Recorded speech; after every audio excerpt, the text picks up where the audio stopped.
नमस्कार दोस्तों, नव निर्माण एकेडमी में आपका स्वागत है। संविधान की क्लास में आज हम लोग करने वाले हैं उपराष्ट्रपति के बारे में। देखिए मित्रों, सबसे पहला मैंने यहाँ पे बताने का प्रयास किया है कि राष्ट्रपति के बारे में अनुच्छेद कौन कौन से हैं, फिर हम राष्ट्रपति की योग्यता के बारे में करेंगे, उसके बाद राष्ट्रपति के निर्वाचन के बारे में, फिर निर्वाचक मंडल, शपथ, त्याग पत्र। तो ये मैंने एक पूरा खाका तैयार किया है उपराष्ट्रपति के बारे में। हम ऐसे सारे प्रश्नों को भी कवर करेंगे यहाँ पर जो आपके पेपर में वन लाइनर क्वेश्चन होंगे और ऑब्जेक्टिव प्रश्न होंगे। सारे प्रश्न इस टॉपिक से कवर होंगे। आइए जरा देखते हैं। सबसे पहला याद देखते हैं उपराष्ट्रपति के बारे में अनुच्छेद कौन कौन से हैं। देखिए, अनुच्छेद 63 में दिया गया है कि भारत में एक उपराष्ट्रपति होंगे। इससे पहले हमने राष्ट्रपति किया था, उनके बहुत बड़ा एक चैप्टर था, उसे पूरा किया हमने। सारे क्वेश्चन उससे कवर होते हैं, ध्यान से आप कर लेना उसे। तो 63 में दिया है भारत के एक उपराष्ट्रपति होंगे। अनुच्छेद 64 में है कि जो उपराष्ट्रपति हैं वो राज्यसभा के सभापति होंगे। ये उनके काम में भी आता है। 64 में दिया है कि राज्यसभा के सभापति होंगे उपराष्ट्रपति। 65 में दिया है कार्यवाहक राष्ट्रपति की तरह कार्यवाहक राष्ट्रपति के बारे में क्या क्या उपबंध है। कार्यवाहक राष्ट्रपति के विषय में ये बात है कि यदि राष्ट्रपति की जो पद है अचानक से खाली हो जाता है तो राष्ट्रपति के कार्यों का निर्वहन करने के लिए राष्ट्रपति की तरह कार्य करेंगे। उन्हें उस समय कार्यवाहक राष्ट्रपति कहा जाएगा। अनुच्छेद 65 में है। इंपॉर्टेंट बात है, आप ठीक से इसे समझ लेना। अनुच्छेद 66 में राष्ट्रपति के निर्वाचन के विषय में उल्लेख है। राष्ट्रपति का निर्वाचन कैसे होगा, हम अभी बात करेंगे। राष्ट्रपति का निर्वाचन कैसे होता है। 67 में है उपराष्ट्रपति के पद की अवधि कितनी होगी, वह कितने समय तक पद पर रहेगा। अनुच्छेद 68 में है समय से पहले चुनाव करा लिए जाएंगे। इसका मतलब है कि पहले उपराष्ट्रपति का समय समाप्त होने से पहले ही उपराष्ट्रपति के चुनाव करा लिए जाने चाहिए। 69 में है उपराष्ट्रपति की शपथ का उल्लेख और 70 में है संसद ऐसे उपबंध कर सकती है जिनके बारे में संविधान में कोई उल्लेख नहीं है। इसका तात्पर्य है कि जब संविधान बनाया था तो लगभग सारी चीज़ों को ध्यान रखा गया है, लेकिन तब से अभी तक अगर कोई ऐसी बात उपज कर आती है जिसके विषय में उपबंध करना आवश्यक है, नई चीज़ कोई होनी आवश्यक है, जिस प्रकार से कि यदि राष्ट्रपति ना हो तो उपराष्ट्रपति उनकी जगह कार्यवाहक राष्ट्रपति की तरह काम करेंगे, और यदि उपराष्ट्रपति भी ना हो तो उपराष्ट्रपति कौन बनेगा, कार्यवाहक राष्ट्रपति कौन बनेगा। ऐसी स्थिति में उपबंध किया गया है कि यदि ना तो राष्ट्रपति हैं ना उपराष्ट्रपति हैं तो उच्चतम न्यायालय के न्यायाधीश उपराष्ट्रपति की तरह काम करेंगे। तो ये इसी के अनुच्छेद 70 के अंतर्गत ये उपबंध किया गया था। यदि और कोई ऐसी स्थिति जिसका उल्लेख संविधान में नहीं है तो उसके बारे में उपबंध करने की शक्ति संसद को दी गई है अनुच्छेद 70 के द्वारा। तो यहाँ तक उपराष्ट्रपति से संबंधित सारे अनुच्छेद हैं, आप इन्हें नोट कर लेना। मैं यहाँ से मिटा देता हूँ। अब सारी चीज़ों की मैं इधर व्याख्या करता हूँ 1 बाई 1। देखिए, इसे मिटा देते हैं। तो पहला बात खत्म हो गया हमारा कि प्रमुख अनुच्छेद क्या क्या होंगे। अब हम बात करते हैं कि उपराष्ट्रपति की योग्यताएं क्या क्या होंगी, क्या क्या योग्यताएं होनी चाहिए। जो आदमी उपराष्ट्रपति बनना चाहता है उसकी योग्यताएं क्या क्या होनी चाहिए, इसकी हम लोग बात करेंगे। तो देखिए, मोटा मोटी योग्यताओं के बारे में बात हम लोग कर लेते हैं। पहली बात, वह भारत का नागरिक हो। दूसरी बात जो उपराष्ट्रपति के बारे में प्रसिद्ध होती है, न्यूनतम आयु 35 वर्ष पूरी कर चुका हो। तीसरी बात, वह किस सदन का सदस्य, राज्यसभा का सदस्य बनने की योग्यता रखता हो। राज्यसभा का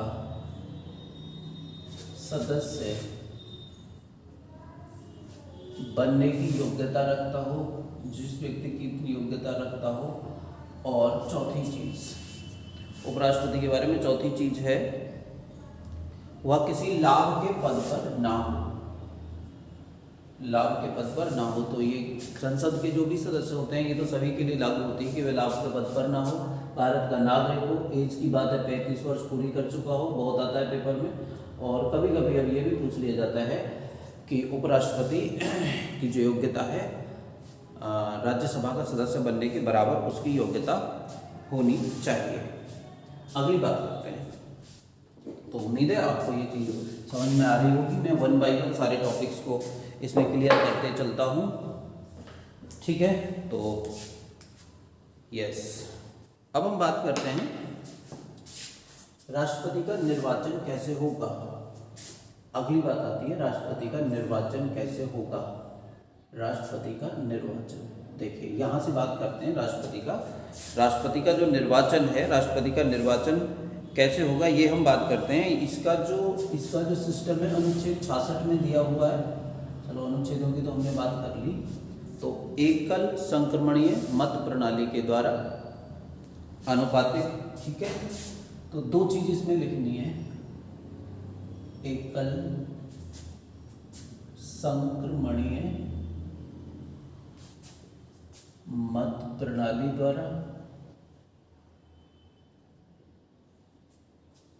दूसरी चीज इसमें समझनी है आनुपातिक प्रतिनिधित्व, आनुपातिक प्रतिनिधित्व पद्धति द्वारा,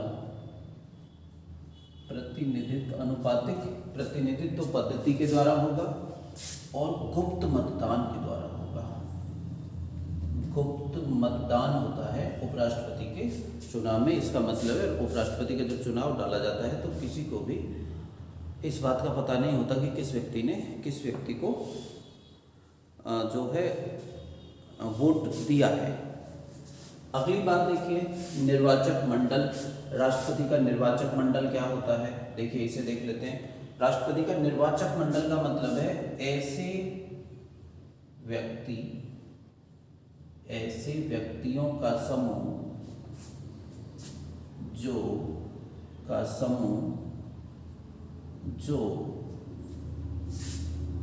वोट देते हैं। तो निर्वाचक मंडल का मतलब है ऐसे व्यक्तियों का समूह जो उपराष्ट्रपति के चुनाव में वोट देते हैं। वो लोग कौन होते हैं, कौन लोग उपराष्ट्रपति के चुनाव में वोट देते हैं। तो देखिए, ये देख लीजिए कौन लोग वोट देते हैं। संसद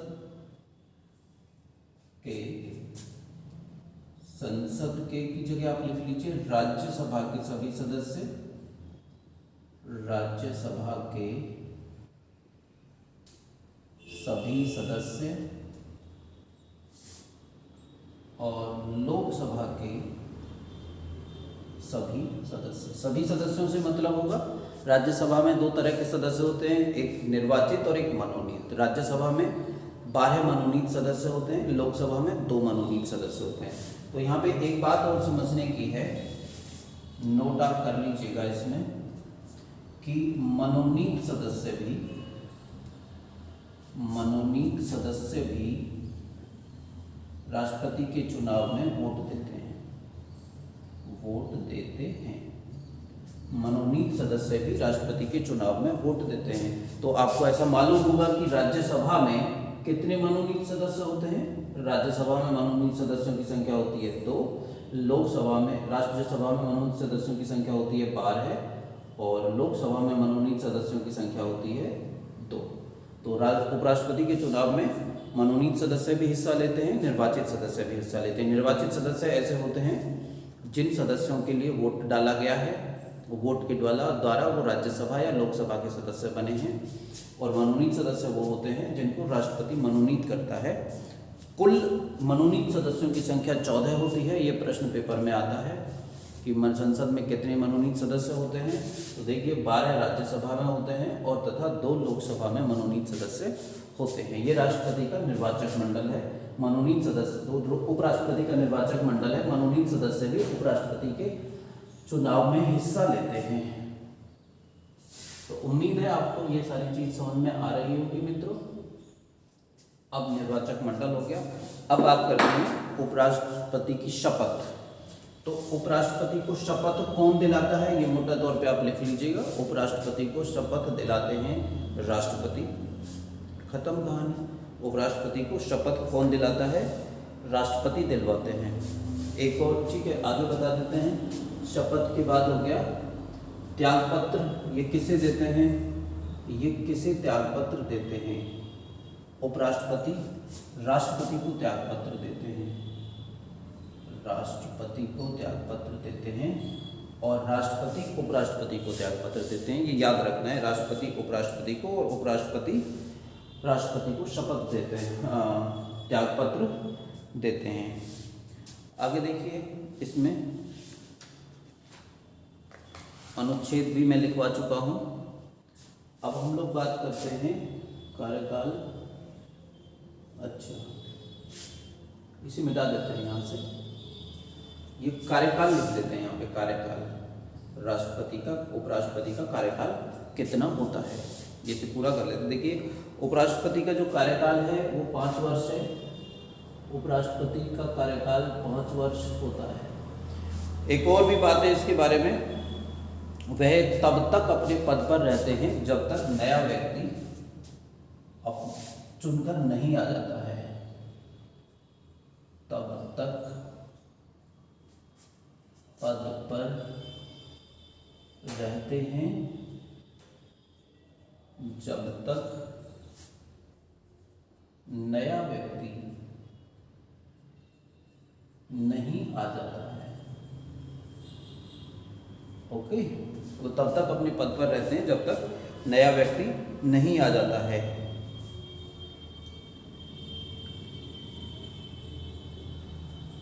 अगली बात है यदि,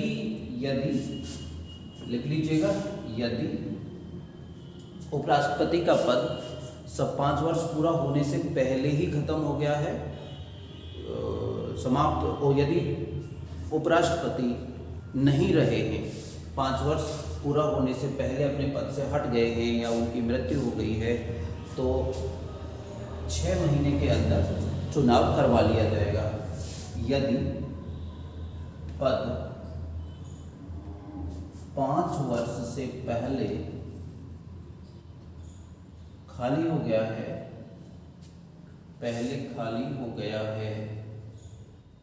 तो यदि 5 वर्ष से पहले ही खाली हो गया है तो 6 माह में चुनाव करा लिए जाएंगे। इसका मतलब है कि उपराष्ट्रपति का पद 6 महीने से ज़्यादा समय तक खाली नहीं रहता है और जो अगला चुनाव होगा वह 5 वर्ष के लिए ही होगा। एक और बात है कि कोई व्यक्ति कितनी बार उपराष्ट्रपति बन सकता है, कितनी बार उपराष्ट्रपति बन सकता है, तो कितनी भी बार उपराष्ट्रपति बन सकता है कोई व्यक्ति, इसका संविधान में कोई उल्लेख नहीं है। संविधान इस विषय में मौन है। अब हम बात करते हैं हटाने की विधि, किस प्रकार से उपराष्ट्रपति को हटाया जाता है। देखिए, पहली बात समझिए कि उपराष्ट्रपति को हटाने की जो पहल है वह राज्यसभा में होगी। तो किस प्रकार से हटाया जाएगा, पहली बात होगी पहल, मतलब हटाने की पहल राज्यसभा में होगी, पहली बात। दूसरी बात होगी कि राज्यसभा इस प्रस्ताव को साधारण बहुमत से पास करेगी। कौन सा बहुमत चाहिए, साधारण बहुमत से पास करेगी, केवल साधारण बहुमत से पास करेगी। लोकसभा का रोल केवल इतना है कि लोकसभा इससे सहमत होनी चाहिए, लोकसभा की सहमति चाहिए। और अगर लोकसभा सहमति चाहिए, अगर लोकसभा इसके लिए सहमत हो जाती है तो उपराष्ट्रपति को पद से हटा दिया जाएगा। आपको याद रखना है कि उपराष्ट्रपति को हटाने की पहल केवल और केवल राज्यसभा में होगी। और ये और याद रखना है आपको, कौन हटाता है, केवल संसद हटा सकती है, केवल संसद हटा सकती है। इसका मतलब क्या हुआ कि उपराष्ट्रपति को हटाने में विधानसभा या विधान परिषद का कोई रोल नहीं होता है। इस तरीके से उपराष्ट्रपति अपने पद से हट जाएंगे। अगली बात देखिए, यहां तक की बात खत्म हो गई। यहीं पर हम लोग एक हेडिंग बना लेते हैं कि उपराष्ट्रपति के कार्य क्या होते हैं। कहां पर बना लें, एक यहीं पर लिख लेते हैं उपराष्ट्रपति के कार्य। उनके कार्य क्या हैं, उपराष्ट्रपति कौन कौन से कार्य करते हैं। ये एक और बात है, उपराष्ट्रपति का कार्य क्या है, आखिर ये पद क्यों बनाया गया है, क्या काम करते हैं उपराष्ट्रपति। ठीक है, तो पहली बात का याद रखना है, पहली बात का याद रखना है कि वे राज्यसभा के सभापति होते हैं। तो आपको समझना है कि राज्यसभा के सभापति होने का काम करते हैं। इसका मतलब है राज्यसभा में जो भी कार्रवाइयाँ होती हैं उनकी अध्यक्षता करते हैं। राज्यसभा में जो भी बिल पास होते हैं उसमें जो मुख्य भूमिका होती है, सदस्य कोई हुड़दंग न मचाएं, शोर न मचाएं और जो प्रक्रिया है राज्यसभा की वो ठीक से चलती रहे, इसका काम राष्ट्रपति को ही, उपराष्ट्रपति को ही दिया गया। उपराष्ट्रपति ही ये काम करते हैं।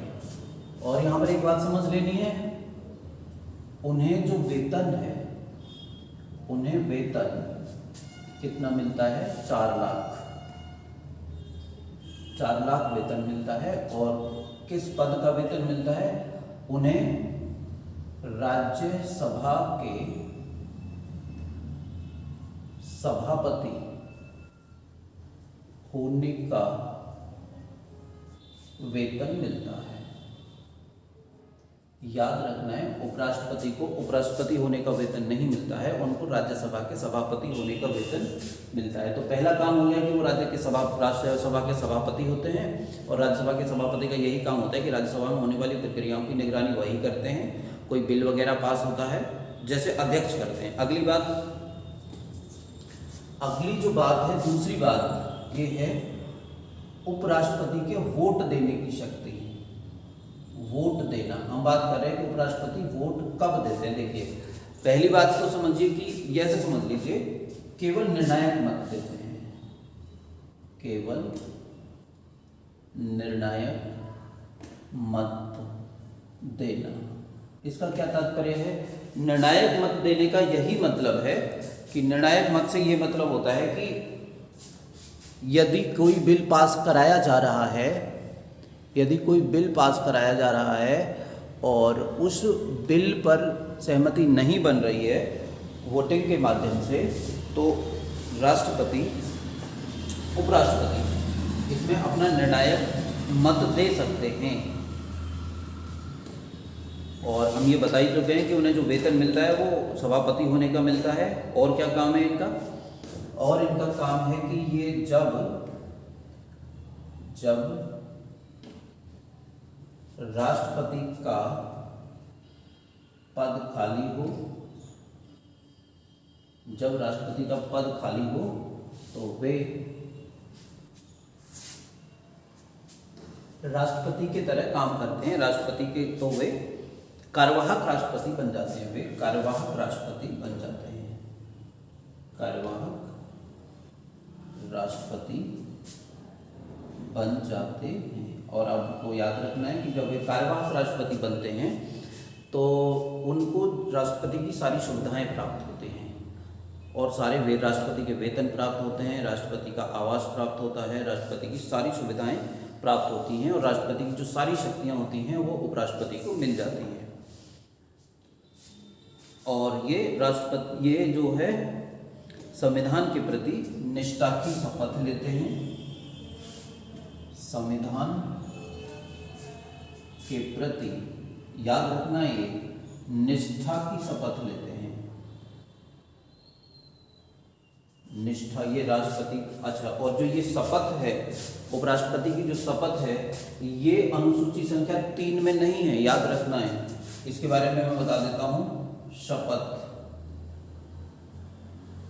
अनुसूची 3 में नहीं है। इसका मतलब क्या है कि अनुसूची 3 में दी गई शपथ के अनुरूप ये शपथ नहीं लेते हैं। ये अनुच्छेद 69 में इनकी शपथ दी हुई है, अनुच्छेद 69 के अनुसार शपथ लेते हैं। ये इंपॉर्टेंट बात है, बड़ी बड़ी परीक्षाओं में ऐसे प्रश्न पूछे जाते रहते हैं। इसे मिटा देते हैं। और देखिए, और यहाँ पे एक स्थिति आती है कि अगर राष्ट्रपति नहीं है तो उपराष्ट्रपति कार्यवाहक राष्ट्रपति बन जाएंगे। और दूसरी चीज है, यदि उपराष्ट्रपति भी नहीं है तो यहाँ पे आप समझ लीजिएगा, यदि राष्ट्रपति, मैं यहाँ पर लिख देता हूँ प्रेसिडेंट, यदि राष्ट्रपति एवं उपराष्ट्रपति दोनों नहीं है तो सुप्रीम कोर्ट के वरिष्ठतम न्यायाधीश कार्यवाहक राष्ट्रपति बनेंगे। कार्यवाहक राष्ट्रपति बड़ा इंपॉर्टेंट प्रश्न है। कार्यवाहक राष्ट्रपति बनेंगे 1969 में एम हिदायतुल्ला, ये सुप्रीम कोर्ट के न्यायाधीश थे। एम हिदायतुल्ला 1969 में एम हिदायतुल्ला एक ऐसे व्यक्ति थे जो सुप्रीम कोर्ट उच्चतम न्यायालय के मुख्य न्यायाधीश थे और उन्होंने कार्यवाहक राष्ट्रपति की तरह काम किया। अभी तक एक और चीज लिख लेते हैं, अभी तक केवल तीन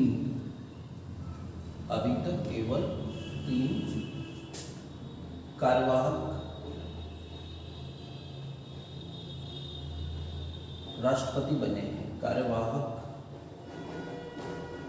राष्ट्रपति हुए हैं। लिख लेते हैं नाम इनका, 3 हुए हैं, वीवी गिरी, एम हिदायतुल्ला, वीवी गिरी, एम हिदायतुल्ला और बीडी जत्ती। अगला नाम है बीडी जत्ती।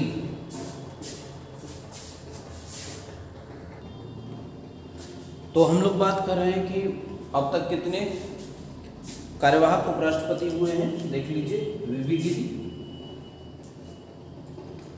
गिरी और एम हिदायतुल्ला और बीडी जत्ती। तो जो एम हिदायतुल्ला है, मैंने यहाँ पर बताया 1969 में ये उच्चतम न्यायालय के न्यायाधीश थे। तब ना तो राष्ट्रपति का पद भरा हुआ था, ना उपराष्ट्रपति ने इस्तीफा दे दिया था। तो जब उपराष्ट्रपति भी ना हो तो राष्ट्रपति का काम कौन करेगा? सुप्रीम कोर्ट के उच्चतम न्यायालय के मुख्य न्यायाधीश ये काम संभालेंगे। और एक हैं बीडी जत्ती, ये 1977 में बने थे, 1977, 1969 और ये 1969 में इन 3 लोगों ने इस पद को संभाला। एक और बात होती है कि यदि उच्चतम न्यायालय के मुख्य न्यायाधीश भी पद पर नहीं है तो उच्चतम न्यायालय के वरिष्ठतम न्यायाधीश कार्यवाहक राष्ट्रपति की तरह काम करेंगे मित्रों। और देख लेते हैं क्या है राज्यसभा में स्थिति क्या है। तो राज्यसभा में स्थिति ये सब मैंने बता दिया।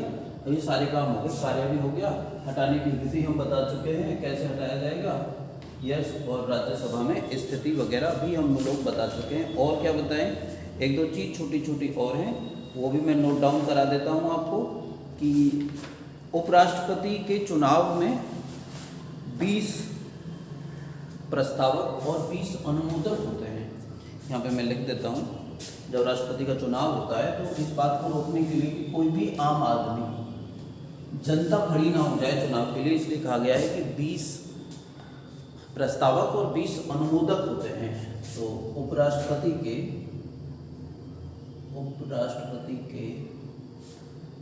20 प्रस्तावक होते हैं और 20 अनुमोदक होते हैं। और ये जो सब हैं ये लोकसभा के ही सदस्य होते हैं, सब के सब लोकसभा के सदस्य ही होते हैं जो लोकसभा में चुनकर आ चुके हैं। 20 लोग और 20 और 20 40 होते हैं। तो मित्रों, हमारी वीडियो को आप शेयर करें, सब्सक्राइब करें और लाइक करें। अधिक से अधिक अपने जानकारों तक पहुँचाएँ। हमारे प्रयास कैसे लग रहे हैं ये बताएं, और आपको हमारे प्रयास कैसे लगते हैं ये भी बताएं। आप हमारी वीडियोस को देखते हैं, इसके लिए मैं आपका बहुत बहुत धन्यवाद देता हूँ। Best of luck.